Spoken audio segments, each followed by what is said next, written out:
across the world that I can. And now, I really just care about building something that my girls are going to grow up and be proud of me for.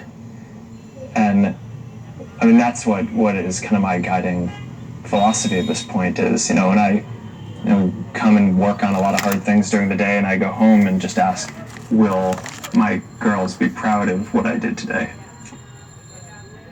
Well, for more on Zuckerberg's exclusive interview with CNN, let's bring in Samuel Burke, live from Miami, Florida. Samuel, many people feel that there's a lot that Zuckerberg did not address, did not answer in these interviews, including the need for an audit to fully understand what happened. But we know that journalists told him that Cambridge Analytica was doing what it was doing back in 2015. So how do we make sense of that?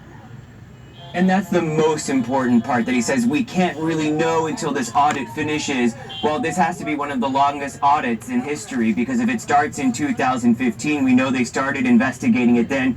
Surely they're launching another audit, but come on, that's nearly 3 years.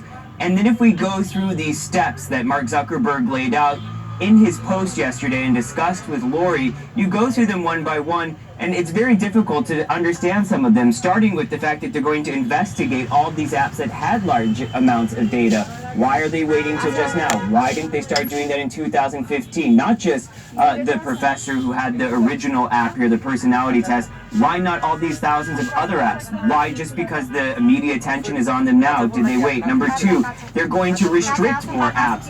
Well, why are they even giving these apps data in the first place? This really isn't how Facebook makes the core of its money. They make it through ads. The advertisers don't get your data, so why should the apps get any of our data? And number three, a new tool to better understand apps, Anna. Well, they always talk about doing these new tools, and they follow through and they create them. But for instance, the Russia tool, which is supposed to help Americans understand if they saw messages from Russia, that's only available on the desktop, not available on the mobile version. This is a company that brags about being so mobile, that more users use it on mobile than desktop, and then they don't make the tools, the transparency tools, available to people on mobile. It leaves some big questions.